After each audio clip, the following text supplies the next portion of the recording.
देखिए, पहले पेपर का अंतिम चैप्टर है, पहले पेपर का अंतिम लेसन है। क्या नाम है उसका? अभिक्षमता। क्या नाम है? अभिक्षमता, जिसको अंग्रेजी में हम एप्टीट्यूड कहते हैं। जिसको अंग्रेजी में क्या करते हैं? एप्टीट्यूड कहते हैं। अभिक्षमता क्या है, इसको हम जानेंगे। ठीक है, अभिक्षमता क्या है? जिस प्रकार से कोई बालक का बचपना होता है, जिस प्रकार से किसी कक्षा में छात्र पढ़ता है, छात्रा पढ़ती है, उसकी पढ़ाई को देख करके, उसकी योग्यता को देख करके हम लोग कल्पना करते हैं। शिक्षक कल्पना करता है।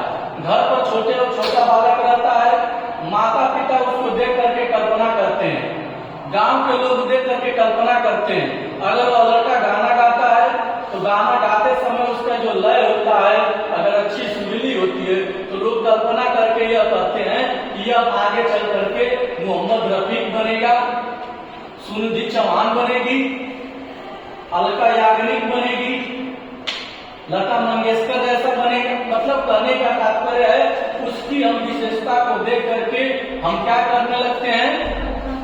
भविष्यवाणी करने लगते हैं। और ऐसा करने के बाद सच में अगर वैसी घटनाएं घट जाती है प्यारे बच्चों, तो उसी को हम अभिक्षमता कहते हैं।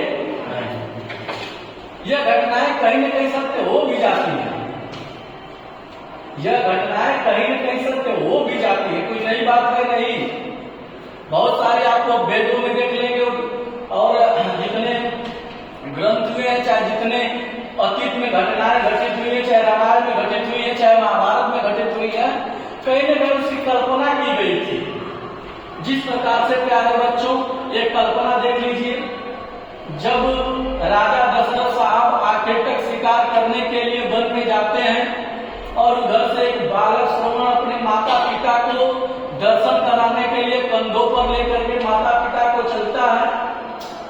जाते जाते उनके माता पिता की प्यास लगती है।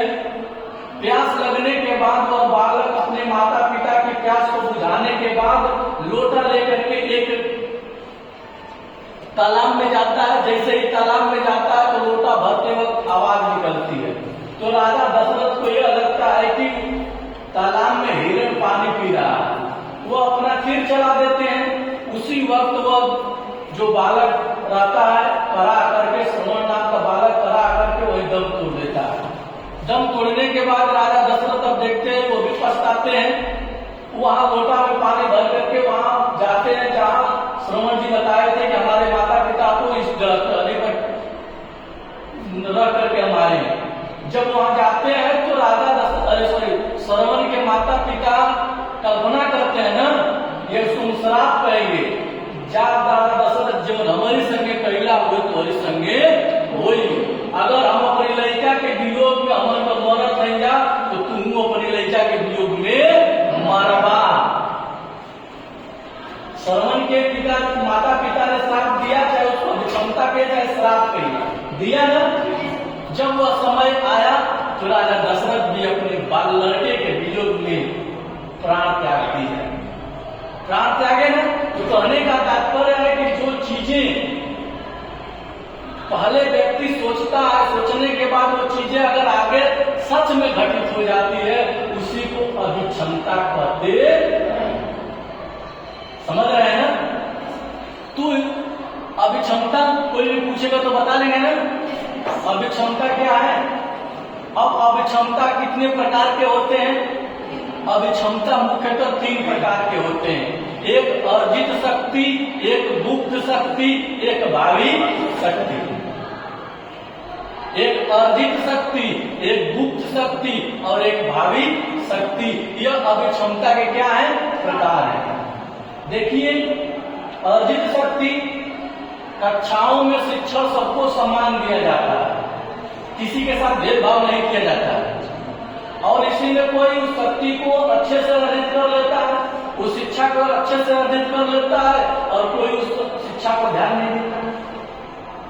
जो अच्छे से उस शक्ति को अर्जित कर लेता है उसका नाम होता है, जो नहीं अर्जित करता उसका नाम। जिस प्रकार से हम अतीत में चलते हैं, जब गुरु द्रोणाचार्य पांडव को शिक्षा दे रहे होते हैं तो पांचों लड़कवन के कई संग न पढ़ाओ,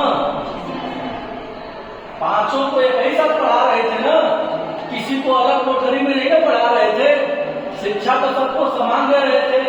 लेकिन अर्जुन का सबसे बड़ा धनुर्धर निकला, क्योंकि अर्जुन के अंदर तेज था, अर्जुन के अंदर सीखने की शक्ति थी, अर्जुन के अंदर सहने की शक्ति थी। समझ रहे हैं ना?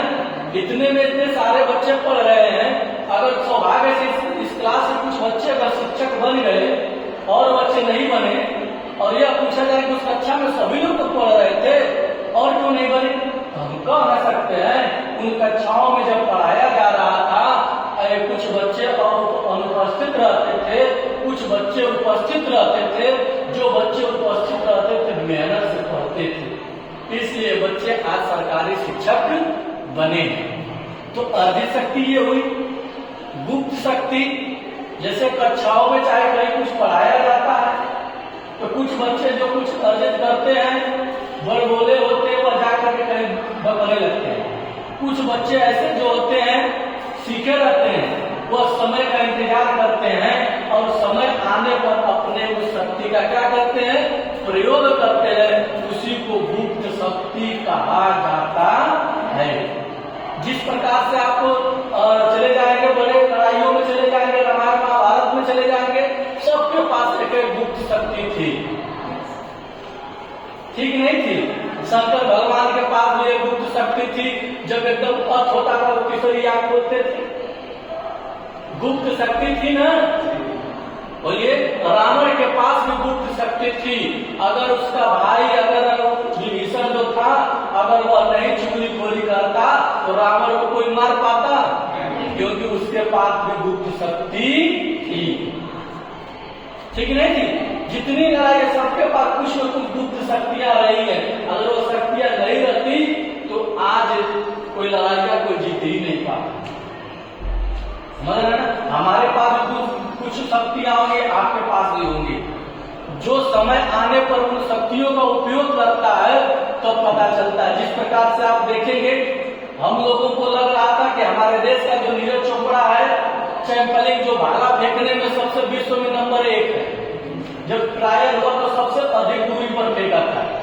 लेकिन हमको क्या पता कि हमारा पड़ोसी, हमारा मुल्क और हमारा दुश्मन देश के पास एक व्यक्ति पड़ा हुआ है, उसने नीरज चोपड़ा से भी अधिक भाला फेंका।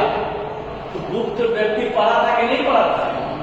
गुप्त शक्ति पड़ी थी कि नहीं पड़ी थी? इसलिए कभी भी किसी व्यक्ति को हल्का या ऐसा नहीं लेना चाहिए। समझ रहे हैं ना? क्योंकि हो न सके उसके अंदर कोई गुप्त शक्ति हो। तीसरा प्रकार क्या है? भावी शक्ति। भावी शक्ति आप लोगों को बताई है, बताए है ना? जैसे कोई बालक होता है, उस बालक को देखते ही हम लोग को तेज देखते ही बता देते हैं कि आगे चल करके लड़का यह बनेगा। आगे उसमें भावी शक्ति है, सोची क्यों बता रहे हैं? इस प्रकार से यह अभिक्षमता है। तमाम देखिए, कोई भी चीजें, कोई भी वस्तुएं, कोई भी बात का अगर अध्ययन करते हैं, तर्क करते हैं, तो उन तर्क को आप थोड़ा सा अतीत में चले जाइए। कहाँ चले जाइए?